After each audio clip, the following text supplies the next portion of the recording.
உன்னுடைய வாழ்க்கையில் நீர் எதிர்பாராத நிலைமையில் துயரங்கள், கஷ்டங்கள், துரோகங்கள், கவலைகள் எல்லாம் நடந்துவிடக்கூடும். இந்த நிலைமையில் அல்ஹம்துலில்லா என்று சொல்லி அந்த நிலைமையை நீ கடந்துவிடு. ஒரு பிரயோஜனமான 3 தலைப்புகள் எடுத்திருக்கிறேன். அதில் அடங்கியிருக்கக்கூடிய 5 விதமான பலனுள்ள துஆக்கள்.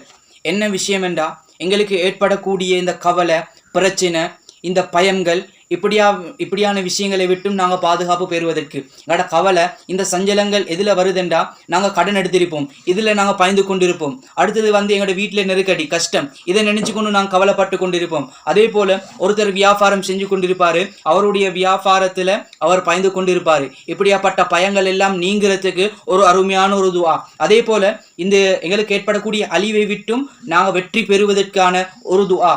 அழிவு என்றா, இந்த அழிவு சோதனையுடைய வகைகளில் ஒன்று தான் இந்த அழிவு எப்படியா நிலைமையில வரும் என்றா, எங்களுடைய உறவினர்கள், குடல்வாய் ஜனங்களை துண்டித்து குழப்பம் உண்டாகக்கூடிய நிலைமை, இப்படியாப்பட்ட ஒரு அழிவு. அதே போலத்தான் ஜினா, வட்டி, இது பக்கம் மீண்டு கொண்டு செல்றது, இது அப்படியே பரத்தி விடுவது, இப்படியாப்பட்ட அழிவு.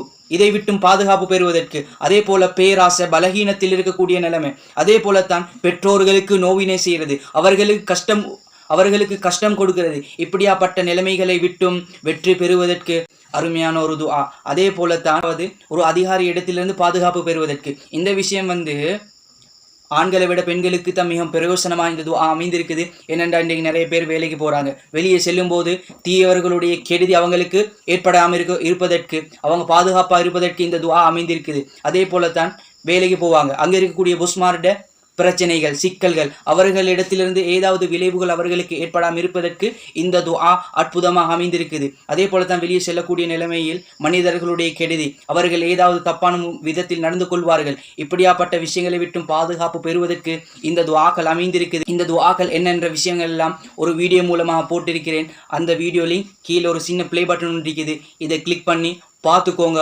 பிரயோசனமாக இருக்கும்.